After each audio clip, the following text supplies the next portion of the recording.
নমস্কার বন্ধুরা, সময় রান্নাঘরে আপনাদের সবাইকে স্বাগত। আজকে আমি পনিরের একটা রেসিপি করব, আপনাদের সবার পরিচিত একটা রেসিপি পালং পনির। সেটা কি করে বাড়িতে চটজলদি এবং টেস্টি করে তৈরি করবেন সেটা কিন্তু আমি আপনাদের আজকে দেখিয়ে দেবো। তার জন্য প্যানে আমি 2 টেবিল চামচ সাদা তেল গরম বসিয়ে দিয়েছি। প্রথমে দিয়ে দিচ্ছি একটা শুকনো লঙ্কা ফাটিয়ে দিলাম, দিয়ে দিচ্ছি হাফ চামচ গোটা জিরে। শুকনো লঙ্কা এবং গোটা জিরেটা একটু প্রথমে ভালো করে ভেজে নিচ্ছি। ফোড়ন থেকে ভাজা গন্ধ বেরোলে আমি প্রথমে দিয়ে দেব কুচনো রসুন 1 টিস্পুন।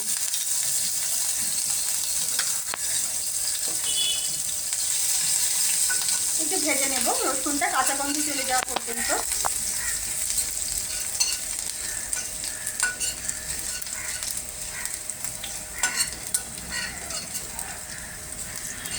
রসুনটা হালকা বাদামি হয়ে গেলে আমি দিয়ে দেব কুচনো পেঁয়াজ, একটা মাঝারি সাইজের পেঁয়াজ কুচি করে নিয়েছি, দিয়ে দিলাম।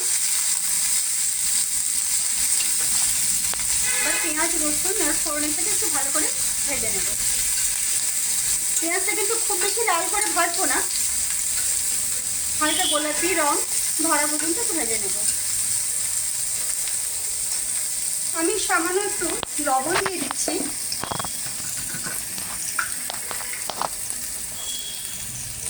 পেঁয়াজটা নরম হওয়ার জন্য।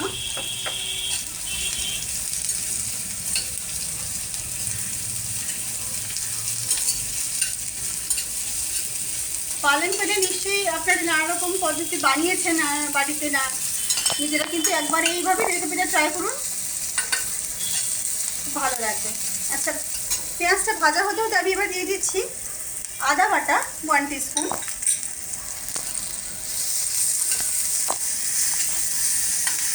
আবারও সবটা একটু ভালো করে ভেজে নিচ্ছি।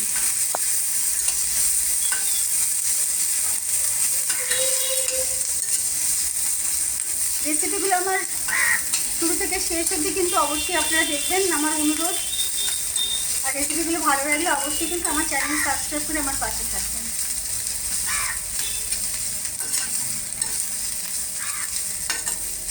আর কমেন্ট করে অবশ্যই জানাবেন যে রেসিপিগুলো আপনাদের সঙ্গে শেয়ার করছি, আপনাদের কেমন লাগছে, বাড়িতে বানিয়ে কেমন ফিডব্যাক পাচ্ছেন সেগুলো কিন্তু অবশ্যই বলবেন। এবার আমি দিয়ে দিচ্ছি কুচনো টমেটো, একটা ছোট সাইজের টমেটো আমি কুচি করে রেখেছি, দিয়ে দিলাম। আবারও সবটা একটু ভালো করে ভেজে নিচ্ছি।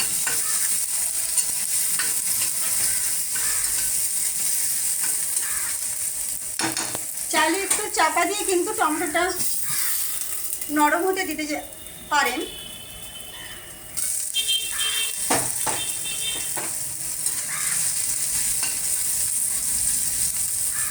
এবার আমি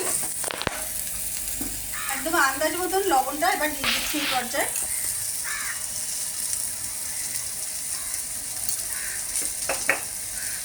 দিয়ে দিচ্ছি হলুদ গুঁড়ো খুব সামান্য, যেহেতু পালং শাক আমি হলুদটা খুব বেশি দেবো না, যাতে সবুজ রঙটা ইনট্যাক্ট থাকে, সেই জন্য খুব সামান্য হলুদ গুঁড়ো আমি অ্যাড করলাম। আমার সমস্ত পেঁয়াজ টমেটো সব ভালো করে ভাজা হয়ে গেছে। এবার আমি দিয়ে দিচ্ছি ফ্যাটানো টক দই,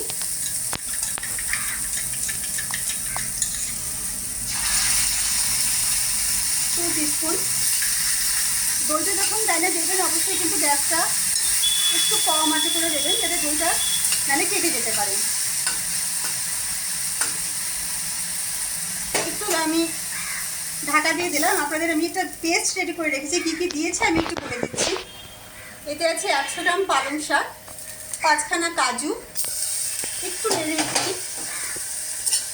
100 গ্রাম পালং শাক, 5খানা কাজু, 1 চামচ চার মগজ এবং 3খানা কাঁচা লঙ্কা দিয়ে পেস্টটা আমি তৈরি করেছি। পালং শাকটাকে হালকা একটু ভাপিয়ে নিয়েছি আমি,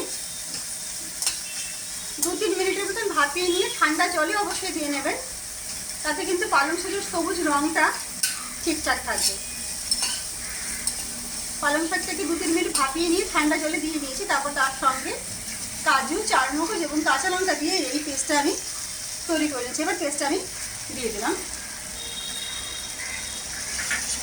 এবার কিন্তু সবটা মশলার সাথে ভালো করে কষতে হবে। একটু বাটির মধ্যে মশলা লেগে রয়েছে, একটু জল দিয়ে আমি একটু গুলে নিচ্ছি।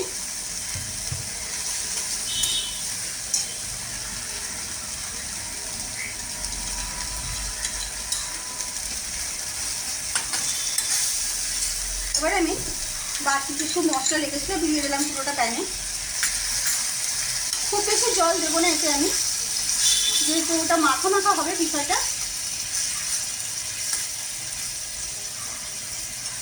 ওটা কাঁচা লঙ্কা দিয়ে দিচ্ছি 4-5টা। ঝালটা কিন্তু আপনারা যে যেরকম পছন্দ করেন সেটা বুঝে অবশ্যই দেবেন। আমি 3টে কাঁচা লঙ্কা বাটা দিয়েছি এর সঙ্গে।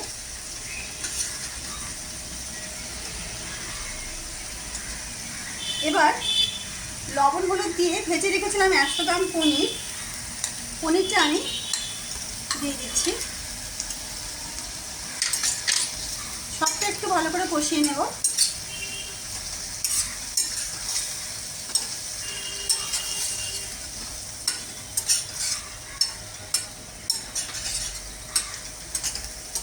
দেখুন মশলা থেকে কিন্তু আমি খুব বেশি তেল দিইনি, মশলা থেকে মোটামুটি তেল ছেড়ে এসেছে। আর একটু সামান্য জল আমি দিয়ে দিচ্ছি।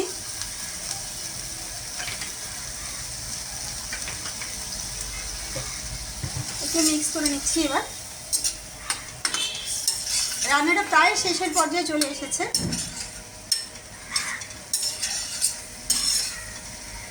এবারে আমি দিয়ে দিচ্ছি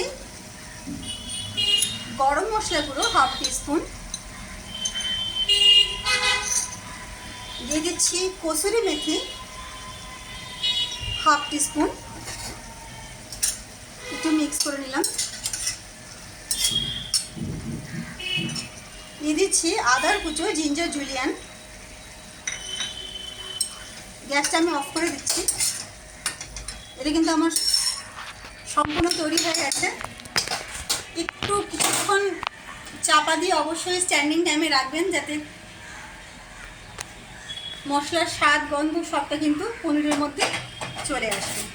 আচ্ছা, এবার একটা সার্ভিং বোল আমি নিয়ে নিয়েছি। এবার একটু সার্ভ করে দিচ্ছি।